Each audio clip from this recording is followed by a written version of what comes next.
आप सभी को हरियाणवी राम राम। जैसा कि डॉक्टर सुदान जी ने यह मुहिम चलाई हुई है आदर्श संस्कार चैनल पर, हम उसके बहुत आभारी हैं। बहुत सी ऐसी बातें हैं जो हम ऑनलाइन होकर आपस में विचार विमर्श करके बांट सकते हैं, और हमारे बीच में सीधा प्रसारण होता है। बहुत सारी ऐसी बातें हैं जो हमें नहीं पता होती, और ऐसे ही विचार विमर्श करके हमें पता लगती हैं जो हमारे समाज में कुछ बुराइयां हैं, उनको समाप्त करने के लिए, जागरूक करने के लिए एक ये माध्यम बहुत अच्छा बनाया है। सुदान सिंह जी, आपका बहुत बहुत बहुत धन्यवाद। और हम सबसे पहले ताऊ जी को राम राम कहेंगे, जो हमारे परिवार में सबसे बड़े हैं। हमें बहुत अच्छा लगा उनका बोलना, और भी बहुत अच्छे बुद्धिजीवी आए हैं, उन सभी को हमारा तहे दिल से प्रणाम है। और आज हमारा टॉपिक वैसे तो चला हुआ है मृत्यु भोज पर, जो एक बहुत ही भयानक बीमारी हम कह सकते हैं। पहले कहाँ से शुरू हुआ, ये पहले ज़माने में किसी की डेथ हो जाती थी तो हमारे आने जाने का कोई साधन नहीं होता था। कई दिन आने में लगते थे, कई दिन जाने में लगते थे, तो वो 2 दिन 3 दिन भूखे कैसे रह सकते हैं। उनको खाना इस रूप में दिया जाता था। वो धीरे धीरे धीरे धीरे बढ़ता बढ़ता बढ़ता इतना कुरूप धारण कर गया कि हमें पता ही नहीं लगा किस टाइम पे ये बीमारी, एक मृत्यु भोज जो स्थापित होकर रह गया, ख़त्म होने का नाम ही नहीं ले रहा। जो घर में इतना दुख होता है, जिसके भी कोई डेथ हो जाती है, और आंसू ही आंसू, दुख ही दुख, पीड़ा ही पीड़ा, और उसके ऊपर बैठकर मृत्यु भोज करना, ये कहाँ की इंसानियत है। हम उस समय भूल जाते हैं। जिस इंसान की डेथ हो चुकी है हम वो उसको भूल जाते हैं, केवल पेट भरने से मतलब रखते हैं, जो बहुत ही बुरी है। दुख और पीड़ा के साथ तो हम कुछ अन्न का दाना खा ही नहीं सकते। हम एक प्रैक्टिकली जो हमने खुद फील किया, सीरा पटोलिया, हम जानते नहीं थे, सीरा पटोलिया बोलते हैं शायद उसको। तो मेरे को जाना पड़ा कहीं पे, तो उन्होंने कुछ हलवा टाइप और चना कुछ ऐसा बनाया हुआ था। पहले जिस आदमी के बारे में हमें पता लगा ये कैसे इनकी डेथ हुई है, कैसे इनकी ज़िंदगी व्यतीत हुई, जो बहुत ही बढ़िया फर्स्ट क्लास उनकी ज़िंदगी रही, सब कुछ रहा, लेकिन घर में आने जाने वाले फिर भी रो रहे थे। बहुत ही दुख तकलीफ़ हो रही थी उनको। जो बेटियां हैं वो दहाड़े मार मार के रो रही थी, क्योंकि उनकी माँ थी, किसी की बहन थी, किसी की पत्नी थी, किसी की बेटी थी, हर कोई परिवार वाला आकर रो रहा था। और फिर वो थोड़ी सी देर के बाद वो खाना शुरू कर दिया, जो बहुत ही निंदनीय लगा। वहाँ से फीलिंग मेरे को महसूस हुई कि ये सब गलत है, और वहीं से मैंने प्रण किया कि आज के बाद अन्न का दाना नहीं लेना, मृत्यु भोज नहीं लेना, कहीं पर भी नहीं लेना। और हम अपने घर से ही जब शुरू करेंगे तभी कुछ कर पाएंगे। मैं इतना मतलब ऐसे फीलिंग हो रही थी कि मैं अब बयान नहीं कर सकती, क्योंकि जो एक्सपायर हुई थी महिला वो मेरे साथ रही है। हम दादी बोलते थे उनको, बहुत ही खुश मिजाज, बहुत ही बढ़िया, लेकिन दुख अंदर से था। तो ये बताओ हम कैसे खाना खा सकते हैं वहाँ पर। अब बहुत सारी जगह पर ये बंद होने जा रहा है, जो बहुत ही काबिल तारीफ़ है। हमें भी थोड़ा सा पॉजिटिव लग रहा है, जैसे समाज में चेंज होगा। और सुदान भाई जी ने जो एक मुहिम छेड़ी हुई है, इतने बुद्धिजीवी जो आए हैं, अपने विचार रखे हैं, चारों तरफ ये बातें फैल रही है कि जागरूकता फैलाने में हम लगे हुए हैं। हमारा पूरा परिवार, आदर्श शिक्षा संस्कार परिवार, जो बहुत ही बढ़िया काम कर रहा है। और सबसे बड़ी बात ये है कि आजकल तो व्हीकल हो गए हैं, उसी टाइम आते हैं और जा सकते हैं।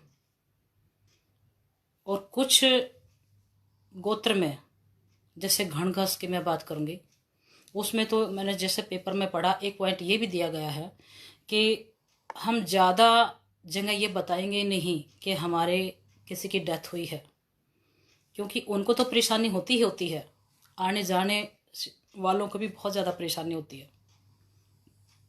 कभी कभार आए, मिले, बैठे, उनके बारे में बात कर सकते हैं, लेकिन ऑन द स्पॉट वो अभी मना करने की कोशिश में है कि हम बताएंगे भी नहीं, क्योंकि मृत्यु भोज का एक ऐसा चलन है, कहीं ना कहीं ख़त्म होने का नाम ही नहीं ले रहा। जो आने तक की मना कर रहे हैं, तो वहाँ पे कितना स्ट्रॉन्ग एक बात रखी गई है कि वो मृत्यु भोज नहीं लेंगे। घणघस और एक सहारण, इन दोनों का पेपर में जैसे आ चुका है, बिश्नोई समाज से भी काफ़ी बार पढ़ चुके हैं, और भी धीरे धीरे जैसे राजस्थान में भी बहुत अच्छा चल रहा है कि मृत्यु भोज नहीं लेंगे। आप ये बताओ, जब इंसान जन्म लेता है, जन्म से ही उसको इन्हीं बातों में लिप्त कर दिया जाता है कि कोई बड़ा एक्सपायर होगा तो उसका भोजन देना है, जो नहीं देता है तो उसको समाज नहीं टिकने देता। समाज क्या उनके घर में आके पूर्ति करके जाएगा, या समाज की देखो देखी वो कर्जे में डूब जाए? आप ऐसा काम करो ना, जीते जी इंसान की सेवा करो। जीते जी तो इंसान की सेवा ना हो और बाद में भोज दे दें, वो कहाँ की इंसानियत है? जो बहुत ही निंदनीय है बात ये।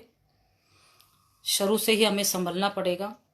पहले की बातें छोड़ो, पहले की बातें तो बड़े आदर स्वरूप में ली जाती थी, लेकिन उसी की नकल करते करते आज हमने परमानेंट एक खाने का रास्ता ढूंढ लिया है।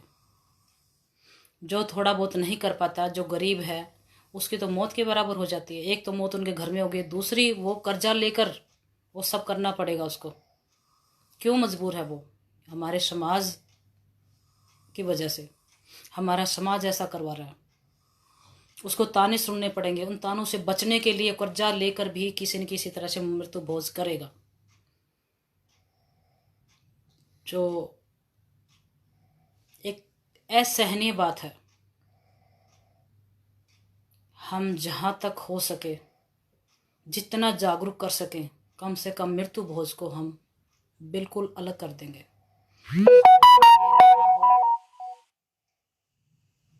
जितने भी भाई बहन सुन रहे हैं, विदेश में बैठे हुए, अपने देश में बैठे हुए, हरियाणा वासी, राजस्थान वासी, सभी, हिमाचल से जो है, आज सुरेंद्र भाई जी ने आना था, किसी वजह से वो नहीं आ पाए, उनकी वजह से मेरे को आना पड़ा है। मेरा रविवार को था दिन तो, लेकिन हमारा एक सुचारू रूप से दिनचर्या जो हमारे एक बनाई हुई है कि किस दिन क्या टॉपिक होगा हमारा, वो सुचारू रूप से चलता रहे, बीच में टूटे ना। सुदान सिंह भाई जी की भी हम दिल से दुआ करते हैं कि जल्दी स्वस्थ हो जाएं, हमारे बीच में आते रहें, बातें करते रहें। भगवान उनको लंबी उम्र दे, क्योंकि बहुत ही अच्छा उन्होंने एक माध्यम हमें दिया है। और सबसे बड़ी बात तो ये कि हमें ऑनलाइन आना ही मतलब पता ही नहीं था कैसे आते हैं। ये इनकी ही काबिलियत है, हम इनकी वजह से हम बहुत कुछ सीख पा रहे हैं। ऑनलाइन हमें पता ही नहीं था कैसे आते हैं, और ऑनलाइन आकर हमने औरों से भी कुछ सीखा है, कुछ सिखा रहे हैं। अपने समाज के बीच में लगता है हम बहुत बड़े समाज के बीच में हैं, हम एक बंद कमरे में सबसे बातें कर रहे हैं, ये सबसे बड़ी बात है। विदेशों में बैठे हुए सभी हमें देख रहे हैं, जो हमें बहुत ही अच्छा लग रहा है। अब आता है आज के समय में जो एक मृत्यु भोज के ऊपर हम जैसे चर्चा चलाए हुए थे। आप ये बताओ, एक कहानी सुनी होगी पहले भी, एक कहावत सुनी होगी कि हाथ में रोटी ऊपर आंसू। ये कहावत कब बोली जाती है जब आदमी बहुत ज़्यादा संघर्ष करता है, पैसे के लिए मोहताज हो जाता है, काम काम काम, संघर्ष संघर्ष संघर्ष, लेकिन वो फिर भी पेट भरने के लिए रोटी खाता है, लेकिन उस पर आंसू होती है और हथेली के ऊपर उसकी रोटी होती है। वो रोटी भी जैसे तैसे खाता है, ठीक होते हुए भी वो एक संघर्ष कर रहा है, संघर्ष में खा रहा है। उस टाइम पे उनको इतनी दुख तकलीफ होती है, तो मरे हुए के ऊपर हम कैसे खा सकते हैं? आप ये सोच कर देखो। दुख तकलीफ है, उसको संघर्ष कर रहा है वो, उस समय वो आंख में आंसू और हाथ में रोटी, वो खाते हुए भी हजम नहीं होती, तो मरे हुए के ऊपर खाते हैं तो कैसे संभव है? ये कैसे सुखी रह सकता वो इंसान? एक देखा देखी में ये जो सफ़ेद पोज हैं हमारे पहने घूमते हैं नेता लोग, इन्होंने तो होड़ ही मचा रखी है अपना दिखावा करने के लिए, अपनी गैदरिंग इकट्ठी करने के लिए कि वहाँ पे पब्लिसिटी होगी, लोग आएंगे, राम रमी करेंगे, इतना वोट बढ़ाएंगे। ये एक माध्यम बना लिया उन्होंने भोजन देकर। कुछ उनसे आया है, वो बस उनके 1000 बहाने होते हैं, बहानों को ना सुन के हमें पहला कदम यही उठाना है कि मरे हुए की हम चाय तक नहीं लेंगे। भोज की तो बात बहुत दूर की, तभी हमारे समाज में कुछ सुधार हो सकता है। और भी बहुत सारी ऐसी बीमारियां हैं, लेकिन सबसे मेन बात ये है दहेज है। जैसे दहेज का हमने पहले रखा था और अब चला हुआ था मृत्यु भोज का। मृत्यु भोज पे भी मेरे से ज़्यादा ज्ञानी ध्यानी लोग आए हैं, उन्होंने भी बहुत कुछ बोला है, बहुत कुछ समझ में भी आया है। और जहाँ तक आइडिया है, हम यही कह सकते हैं कि पहले पॉजिटिव लिया जाता था, लेकिन पॉजिटिव को होते होते होते होते आज वो परमानेंट बना के एक फैशन बना दिया। जो चुटकियों में पैसा लगवाते हैं लोग कहा सुनी करके और अपना खा के जाते रहते हैं, तब भी मीन में निकालेंगे। क्या है? एक सब्जी थी, रायता था, इसके हाथ कट गए थे क्या?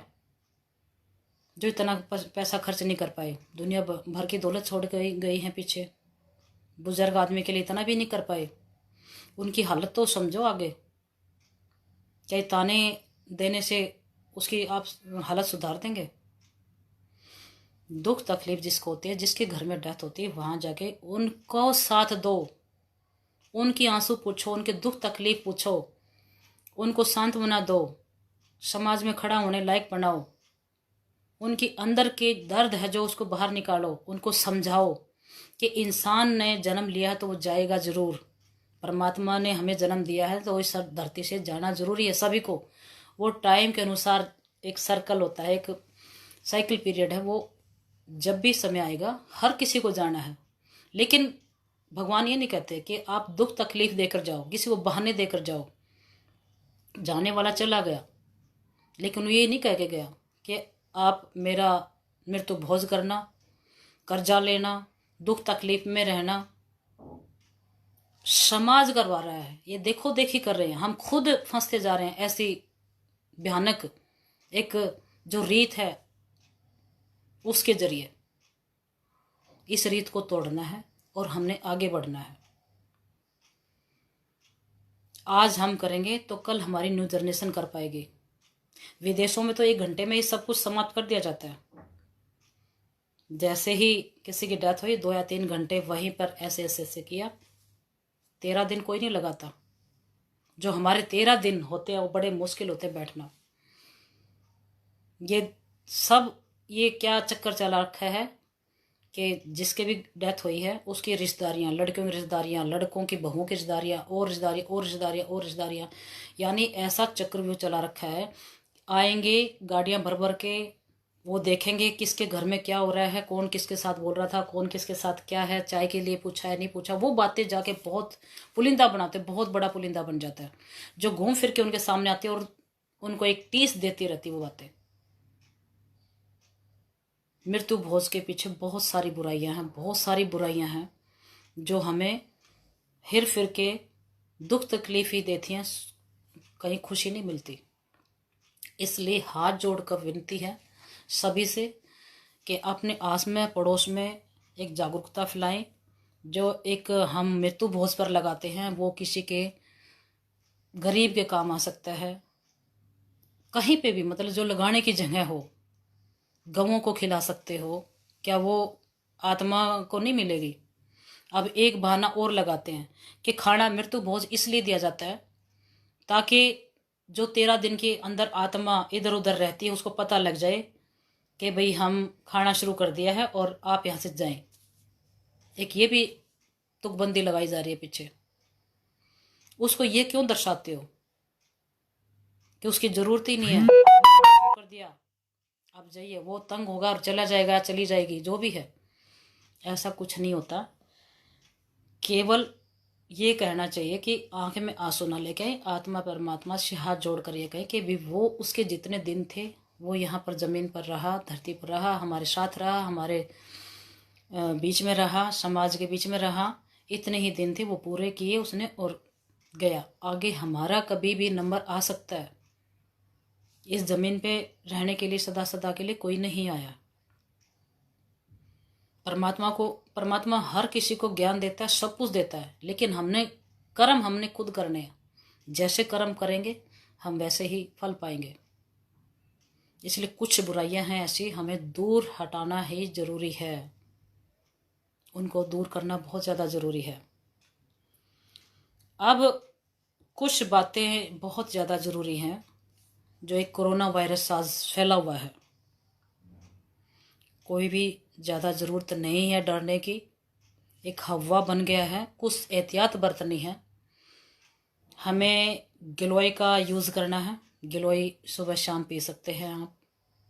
और दूसरा हवन यज्ञ आप सुबह सुबह या शाम को भी कर सकते हैं। जो 7 से 8 किलोमीटर के दायरे में, जो छोटी सी भी अगर थोड़ा सा भी आप करेंगे तो 800 मीटर के दायरे में आप शुद्ध वातावरण पाएंगे, ऑक्सीजन पूर्ण रूप से पाएंगे। जो इधर उधर कोई बीमारी है, कोई कीटनाशक कुछ ऐसा है, पूर्ण रूप से ऑक्सीजन मिलेगी। हवन यज्ञ आप कर सकते हैं। हाथ किसी से ना मिलाएं, हाथ जोड़कर बातें करें। जो भी है हाथ ना मिलाएं, हाथ साफ रखें खाना खाने से पहले, खाना खाने के बाद। और अनुलोम विलोम, कपालभाति, ओम का उच्चारण ये जरूर से जरूर करें।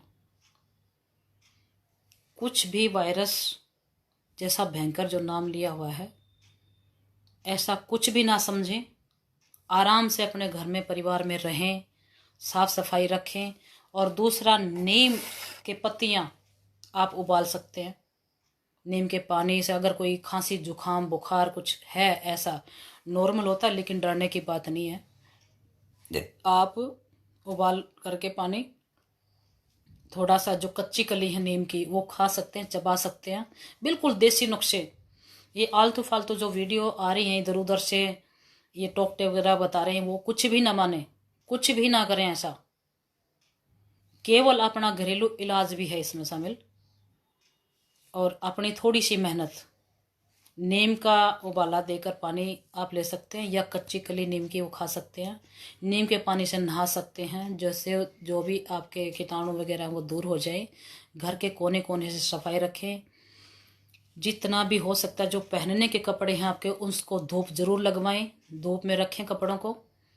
जो बीमार है, बच्चा है, बूढ़ा बुजुर्ग जो भी है, उसको थोड़ा सा आप कोऑपरेट करें, उसका केयर करें। इम्यूनिटी बढ़ाने के लिए आप गिलोय को आप ज़रूर यूज़ करें। गिलोय पी सकते हैं आप। गिलोय की एक पान नुमा पत्ता होता है जिसका, उसकी टहनी काट कर भी आप चबा सकते हैं, दातुन के जैसे नीम की, या उसकी नीम की दातुन करते हो, इसी तरीके से उसकी भी डंडी आप चबा सकते हो। जैसा जैसा रस जाएगा अंदर से, आपको जो डेंगू बुखार होता है वो भी इससे दूर होता है।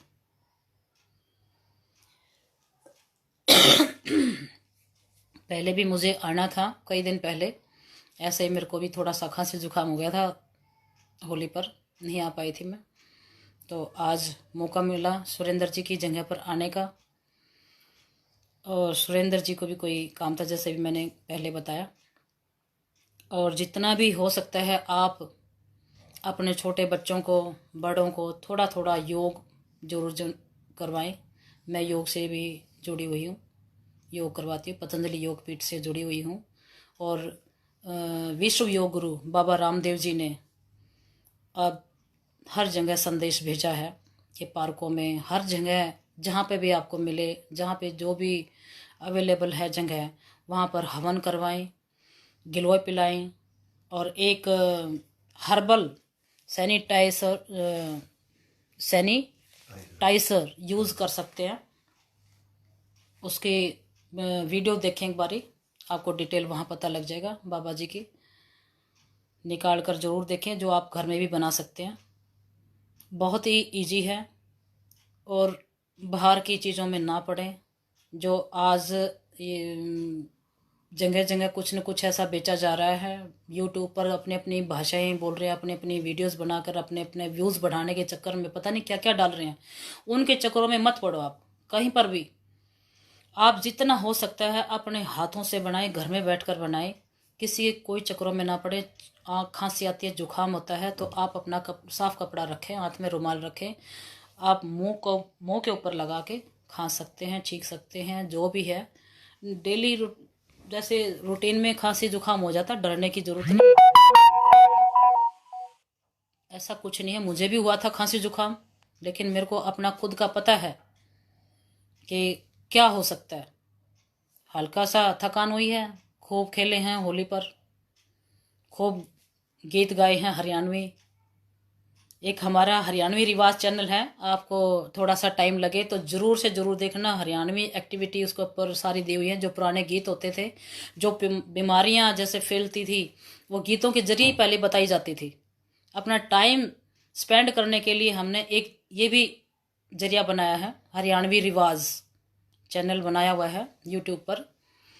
उसको भी अगर आप जाकर देखेंगे तो हमारी हरियाणवी जो पहले गीत होते थे, जो पुरानी रीत होती थी, 5-5 दिन पहले गीत गाकर शादियां करते थे। तेल चढ़ाना, उतारना, उस 5-5 दिन लग जाते थे। आज तो 5 मिनट नहीं लगाते, अंगूठी पहनाई, माला पहनाई, हो गई शादी। अरे वो उस टाइम एक परिवार का मिलन होता था, कितने ही परिवार आकर मिलते थे, बहुत अच्छा लगता था। 5-5 दिन पहले शादियों में इकट्ठा होना, तेल बान करना, उनके गीत गाना, बहुत ही सुंदर विचार होते थे। सब अपने अपने गीत, नए से नए गीत गाकर गीत दिखाते थे, डांस करते थे, सब कुछ करते थे हरियाणवी, एक बिल्कुल देसी अंदाज में। खाना भी देसी घी का होता था, सब कुछ। यानी अपने अड़ोस पड़ोस के ही मिलकर, कोई लड्डू बनाता था, कोई कुछ करता था, कोई कुछ करता, कोई मटर छीलता था, कोई, यानी अपना परिवार, अपना सब कुछ।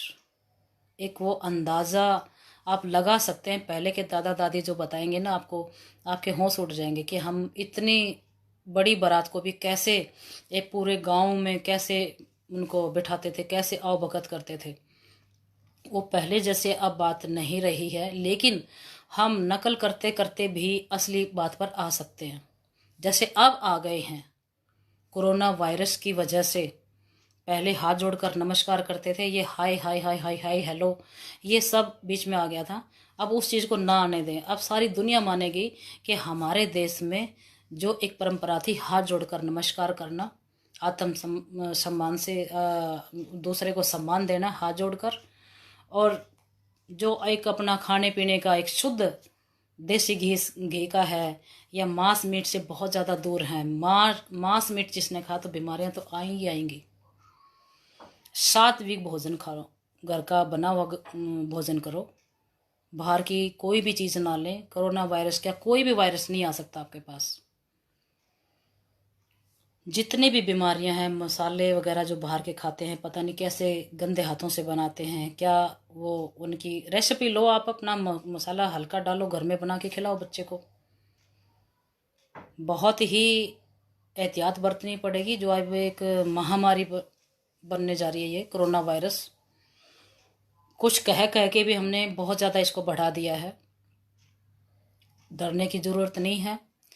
और जितना हो सकता है गिलोय का सेवन करें, और सुबह उठकर थोड़ा सा समय के अनुसार उठकर आप प्राणायाम ज़रूर करें।